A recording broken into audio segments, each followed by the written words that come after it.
Hey everyone, welcome back to my channel. So today I thought I'd do an updated hair care routine since I've been using some new products and really loving the results. So everything that I'm going to talk about today is from Living Proof. This is not a sponsored video. I paid for everything myself, so nothing was PR. They don't even know I'm doing this video, but I just started trying a few of their products like samples and liked them, and then ended up purchasing the larger sizes and then adding some of their products to my routine because I was just so happy with the results I was getting. So without further ado, why don't we go ahead and jump right in. So first up, for shampoo and conditioner, I've been using the Living Proof Perfect Hair Day line. I originally bought small sample bottles of these at either Ulta or Sephora. They have the tiny little ones just to try. I was going on a vacation back in September and I thought I'd just try something new while I was away. So I loved them so much and went through those so fast. I ended up going back and purchasing the full sizes, I think during the Sephora sale that they had, the surprise one early in the fall. So first of all, the shampoo is amazing. It's sulfate free, so it's not going to strip your color. It also isn't going to dry out your hair or cause lots of tangles, but it foams up and lathers so beautifully. So that's one reason that I love this, because I just can't, I don't know why, it's just like a textural thing with me. I feel like my shampoo has to lather up, otherwise it just feels like it's not getting my hair clean, even if it really is. So I love a good lather, and this one definitely delivers. It's also silicone free, so it's not going to build up on your hair and cause a film over time. And as somebody with really fine hair, that is super important to me, so I love that about it. It also has their healthy hair molecule in here, which is supposed to help repel dirt and oil and help your style to last longer. And I found, since I've been using these, I can definitely extend at least an extra day without washing, and my hair still looks pretty good. And then the conditioner is also silicone free, again, so it's not going to build up on your hair. And even though it's really thick and buttery and luxurious, it doesn't weigh my hair down, which again, as somebody with really fine hair, that's super important to me. But even though it doesn't have the silicones, it still gives my hair that really slippery, silky feel and hides a lot of the damage. So I love that about this one too. I tend to apply it just from the middle down to the ends and really work it into my ends, and then anything that I have left over on my hands, I go ahead and just rake through the top of my hair. But I try not to add too much conditioner to the roots, just because, again, I don't want it to weigh my hair down. And then when I get out of the shower, I always use my Aquis, I think it's called, hair towel, and this helps to suck a lot of the moisture out of your hair right away. I got this when I was a teenager, I want to say. So this towel is over 20 years old, which is kind of incredible that it's lasted me that long. They do sell updated versions of them at Sephora, so I will link those in the description box below. I have no idea why I've saved this towel all these years, but I just throw it in the wash on the days when I'm not washing my hair and then just keep reusing it, and I've never purchased a new one. But I guess that is a testament to how long it actually lasts, and it's really well made. And then I just let my hair sit up in the towel for about 10 minutes or so while I go ahead and do my skincare routine. I used to do my makeup as well, but I found that if I leave my hair up in the towel too long, it starts to develop these little kinks that are then hard to get out with the blow dryer. So I just try not to leave it up in the towel for too long. So once my skincare routine is done, it's time to add some styling products. And again, as somebody with really fine hair, I don't want to add too many styling products because I find that most just weigh my hair down and it ends up looking limp and flat after a couple of hours. So I had gotten this Living Proof Restore Smooth Blowout Concentrate. It says it's heat protection up to 450 degrees and that it cuts blow drying time. So I was really excited to try that, but it kind of has a thick, oily consistency. And then once I purchased it, I didn't read the reviews first, and then I went on the website and everybody was saying it's so heavy on fine hair and it's better suited towards thick or frizzy hair. And I was like, oh no, what did I do? So I tried to just use a tiny little bit of it, but the problem is I have long hair, so adding just a little dime size amount didn't really cover enough. I was able to kind of get most of the ends and a little bit up into the middle, but I couldn't like fully cover my hair in it. And then at the same time, I got this sample at Ulta one day, just free with a purchase, and this is their full thickening cream, and I've always wanted to try that as well. So at first I was like using this one and then this one and trying not to combine the two, because if I coat my hair with this first and then I go in with this separately, I have to use like a quarter size of this, a quarter size of that. It's way too much product. So the compromise that I came up with is to use a tiny little squirt of this and a tiny little squirt of this and mix them together in my hand. And then that sort of gives me enough product that it covers my whole head and I'm able to use both products at the same time. So I end up focusing it mostly on, again, the mid shaft to ends, but then any residue that's left on my hands, I go ahead and just rake it into the root area a little bit. And the combo of these two is awesome. I definitely think that this adds a lot of volume to my hair. It's a lot thicker looking than it used to be. If you watch like back in some of my old videos, it does not look this like bouncy and full.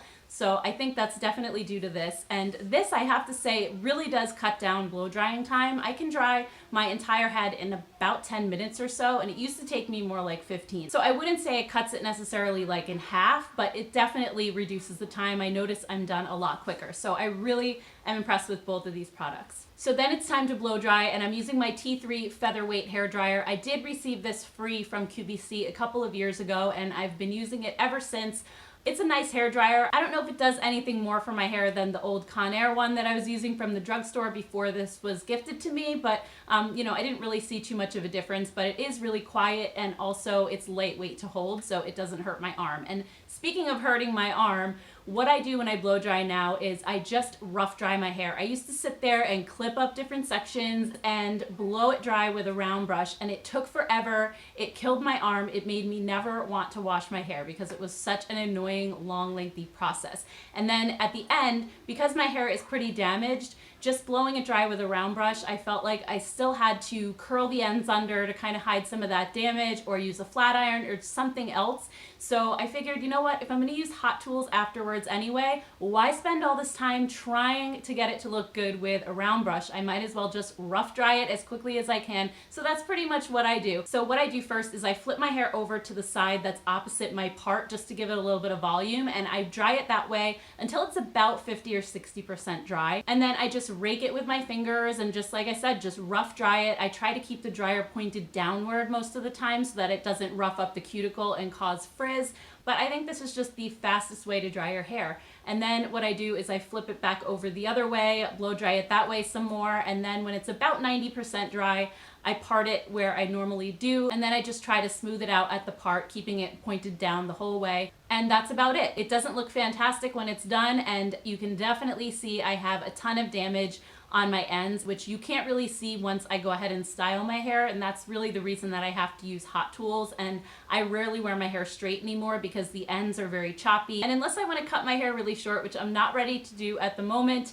it's just something that I'm gonna have to live with for now. So now I'm ready to style, and like I said, I don't wear my hair straight very often anymore. I did wear it straight during the, I think it was my top 10 ColourPop video. That was the last time I wore it straight, and it looked pretty terrible. When I watched that video back, I thought, oh my god, my hair looks so like straggly and just horrible. That was with a flat iron too, so it just really doesn't hide the damage on the ends. So the closest I can get to having straight hair is what I'm wearing right now. And what I use to get this type of look is the 2-inch barrel curling iron. This one's from Hot Tools, and I got it at Ulta many years ago. I want to say at least probably 5 to 10 years ago, so I don't think they have this exact model there anymore, but if I can find it somewhere, I'll link it down below. It's probably on Amazon or something.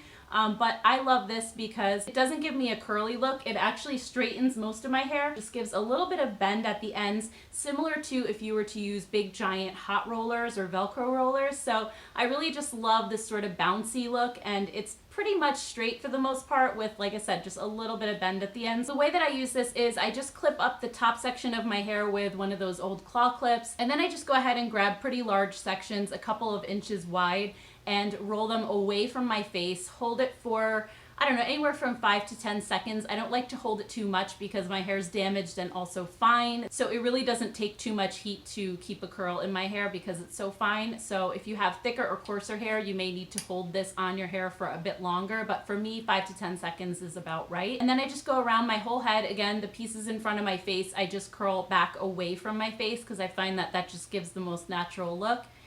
And then I take the top down and I just go around and do the exact same thing with that layer. And then once I'm done, I just let my hair cool for about a minute or so, and then I just go in with my hands and just kind of shake it up a little bit, break up the curls, and then it just looks like I have a nice bouncy blowout. And then if I want to add a little bit more curl to my hair, which you guys have probably seen in a few of my videos recently, I use this one right here. This is the Numi 1-inch curling wand. It's available at Ulta, and it's a little bit more on the pricey side. I want to say it's like $60 or $70.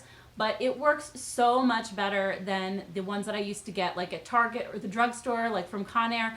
I don't know why it holds curls so well, but it does. I can sleep on my curls, and the next day I wake up and they still look perfect. So it's absolutely amazing how long lasting the curls are that this gives you. So I really, really love this. And this one doesn't have a clip on it. So what I do is I just wrap my hair around it this way, again, away from my face, hold it for a few seconds, and then drop it. This does not have a heat setting, and I want to say it's set automatically at 425 degrees, which is really hot. So I hold the curls with this for even less time, like 5 seconds or less. I just do it pretty much the time it takes me to wind it, then I just let it go like that. So I don't do it too long because, again, like my hair is really damaged, so I don't want to burn it, but I think this works super well. I just don't use it all that often because it is really hot. All right, so that's my current hair care routine. I hope you guys enjoyed this video and found it helpful. If you did, don't forget to hit the like button down below. And also, I'd love to chat with you guys in the comments just about your favorite hair care products and different tips that you might have for styling your hair. I would love to hear from you guys. Thank you all so much for watching. Please don't forget to hit the subscribe button, and I will see you next time.